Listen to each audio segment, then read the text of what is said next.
सीमा education channel पर आपका स्वागत है। आज हम देखेंगे राजस्थान भूगोल की भौगोलिक परिदृश्य वाली सीमाएं हैं, वो चीजें देखने वाले हैं क्योंकि कल की क्लास अधूरी हो गई थी, रिकॉर्ड नहीं हो पाई, आधी तो हो गई थी, आधी रिकॉर्ड नहीं हो पाई।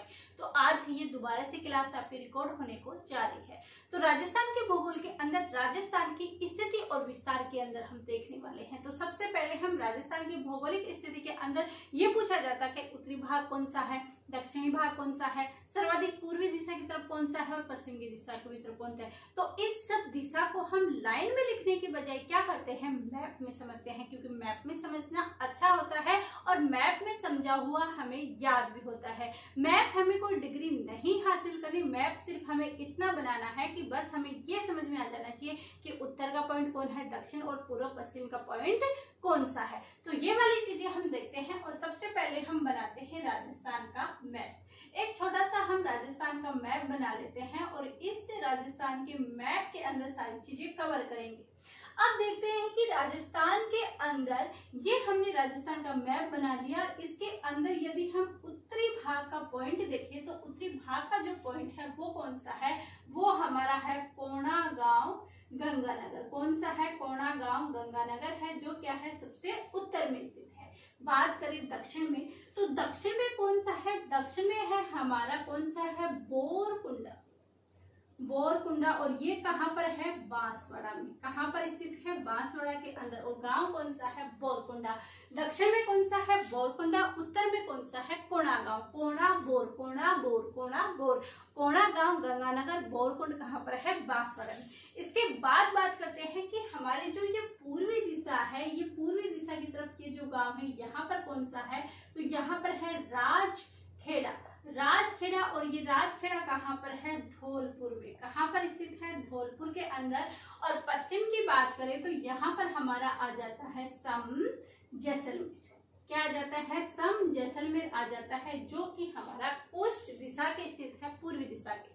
दोबारा से बोलिएगा, सबसे उत्तरी भाग कौन सा है, कोणागांव गंगानगर है। दक्षिण में कौन है, बोरकुंडा बांसवाड़ा है। पूर्व की तरफ कौन सा है, राजखेड़ा धौलपुर है। पश्चिम की तरफ सम जैसलमेर है। आई होप ये चारों चीजें आपको याद हो गई होगी। इसके बाद हम देखते हैं कि राजस्थान के अंदर उत्तर से दक्षिण की जो ये लंबाई है वो कितनी है और पूर्व से पश्चिम की लंबाई कितनी है। तो बात करते हैं उत्तर से दक्षिण की लंबाई। तो उत्तर से जो दक्षिण की लंबाई है वो हमारी है 826 किलोमीटर। कितनी है, 826।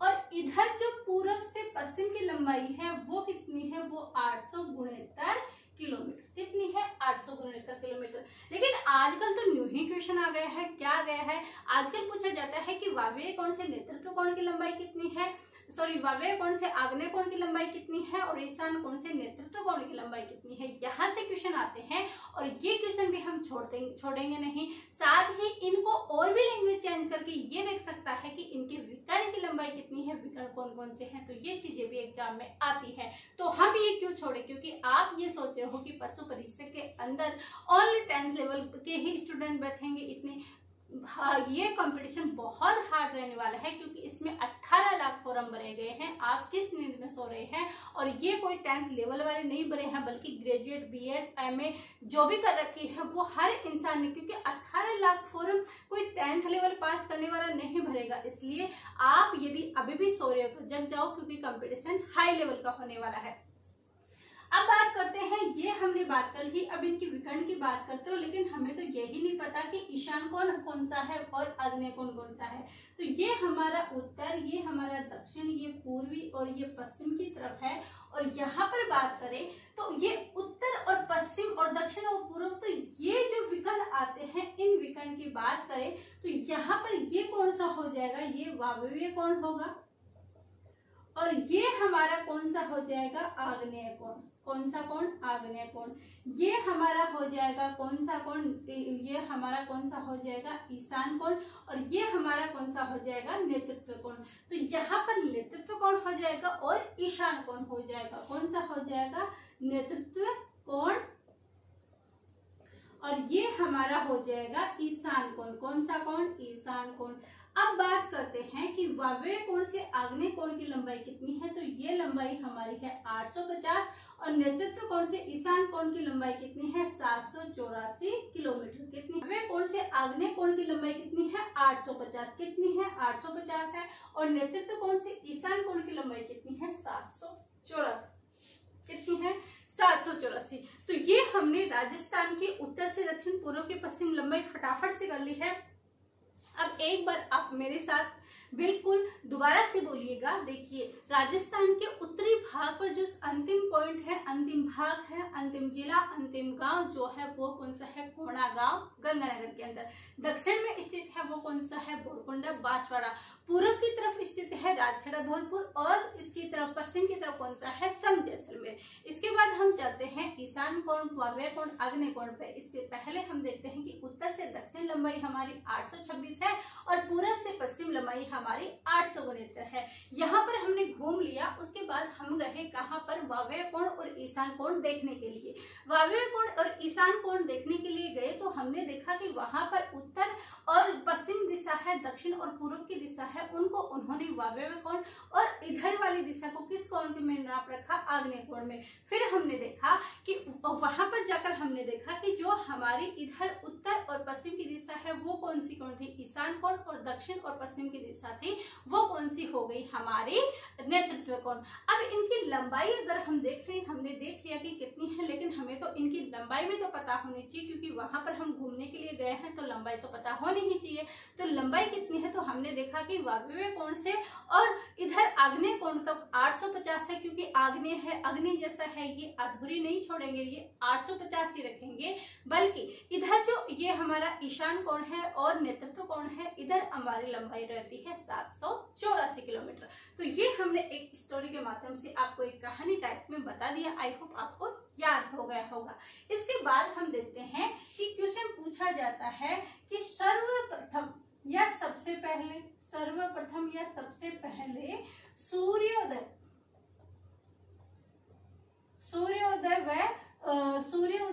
व सूर्य अस्त कहाँ होता है, सूर्य अस्त कहाँ होता है। सर्वप्रथम सूर्योदय और सूर्य अस्त कहाँ पर होता है तो आप देखिएगा कि सबसे पहले सूर्योदय किस दिशा में उगता है तो वो पूर्व दिशा की ओर उगता है। तो पूर्व दिशा में कौन सा जिला है तो पूर्व दिशा में हमारा है राजखेड़ा धौलपुर। कौन सा है राजखेड़ा धौलपुर, राजखेड़ा धौलपुर। कौन सा जिला है राजखेड़ा धौलपुर है। इसके बाद हम बात करते हैं कि सबसे बाद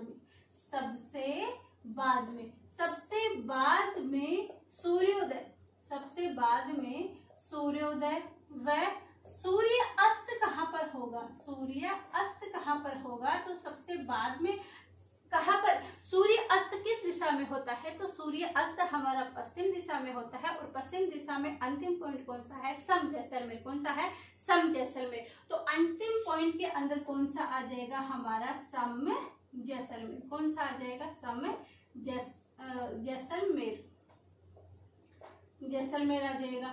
अब ये हमने बात कर ली कि सर्वप्रथम और सूर्योदय सबसे बाद में होता है। हमें पता भी है कि सूर्य उदय किस दिशा में होता है पूर्व में, तो पूर्व में सबसे पहले सूर्योदय सूर्यास्त होगा। पूर्व में राजखेड़ा धौलपुर जिला है। हमें पता है कि सूर्य अस्त इसमें पश्चिम दिशा में होता है और पश्चिम दिशा में और सबसे लास्ट में जिला कौन सा है सम जैसलमेर।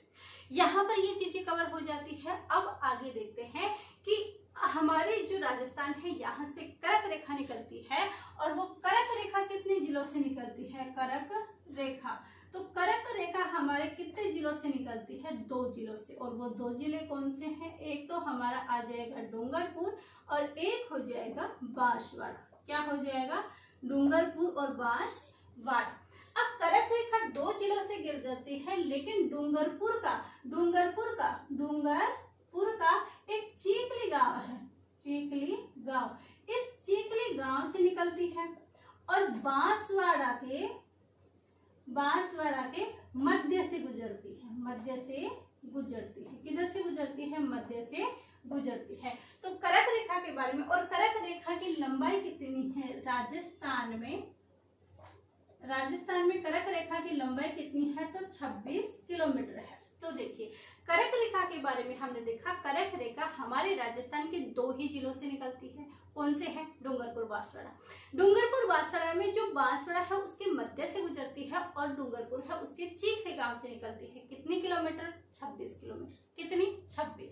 तो ये हमारी चीजें हो जाती है करक रेखा के बारे में भी हमने देख लिया कि कर्क रेखा है वो कितने जिलों से होकर गुजरती है और क्या निकलती है। अब बात करते हैं कि सूर्य की जो सर्वाधिक तिरछी किरणें हैं वो कहाँ पर पड़ती है और जो सीधी किरणें हैं वो कहाँ पर पड़ती है। देखिए कर्क रेखा है, कर्क रेखा पर यदि कर्क रेखा पर सूर्य चमकता है तो सीधी किरण कहाँ पर पड़ेगी, जहां पर क्या है कर्क रेखा जाती है।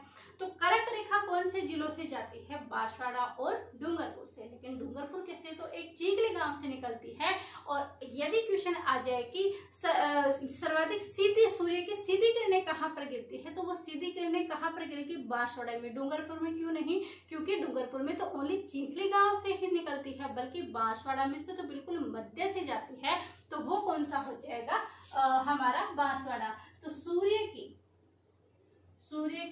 सर्वाधिक सीधी किरणें, तो सीधी किरणें कहाँ पर जाती है, तो सीधी किरणें हमारी जो जाती है वो कौन से गांव से जाती है, बांसवाड़ा से। और यदि बात करें कि सूर्य की तिरछी किरणें कहाँ से जाती है, तो देखिए कर्क रेखा पर सूर्य चमकता है, तो कर्क रेखा को जैसे चमकेगा, लेकिन वहां से तिरछापन किस साइड जाएगा, जहां पर हमारा लास्ट पॉइंट उत्तरी भाग है। क्योंकि कर्क रेखा है उत्तर की तरफ जाएगी, तो उत्तर की तरफ जाएगी नहीं तो वहां पर क्या होगा, तिरछी लाइन जाएगी। तो तिरछी लाइन कहाँ पर होगी, सर्वाधिक तिरछी किरणें कहाँ पर पड़ने वाली है, जो हमारा उत्तरी पॉइंट है गंगानगर, और उत्तरी पॉइंट कौन सी है, गंगानगर। तो ये चीजें हमने देखी और ये हमने कर्क रेखा के बारे में देखी। और कर्क रेखा पर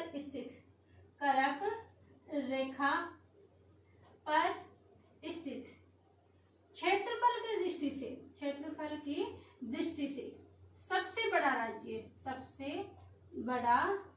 राज्य क्षेत्रफल की दृष्टि से देखें तो सबसे बड़ा राज्य है वो हमारा राजस्थान है। कौन सा है, हमारा रंगीला राजस्थान। तो ये हमने राजस्थान के भौगोलिक परिदृश्य के बारे में देखा। राजस्थान के उत्तर, दक्षिण, पूर्व, पश्चिम ये सीमाएं पढ़ ली, साथ ही सूर्योदय कहाँ पर होता है ये चीजें हमने कवर कर ली, और कर्क रेखा के बारे में भी हमने कवर कर लिया। अब कल की क्लास में और कुछ नया लेके आएंगे और चीजें आपके साथ शेयर करेंगे और पढ़ेंगे, और ऐसे ही आनंद के साथ सारी क्लासें कंप्लीट करेंगे। आप इन वीडियो को अधिक से अधिक शेयर कीजिएगा, बिल्कुल प्यार और सपोर्ट बनाइएगा, क्योंकि जब तक आप इन वीडियो को फुल नहीं देखोगे, आप अपना रेस्पॉन्स नहीं दोगे, तब तक ये क्लासें लंबी नहीं बढ़ाई जाएगी। उसके बाद आपको लाइव सेशन के साथ सारी चीजें क्लियर कराई जाएगी। इसलिए अधिक से अधिक शेयर कीजिएगा, लाइक कीजिएगा। अभी तक सब्सक्राइब नहीं किया तो सब्सक्राइब जरूर कीजिएगा। आप सभी का धन्यवाद, थैंक यू।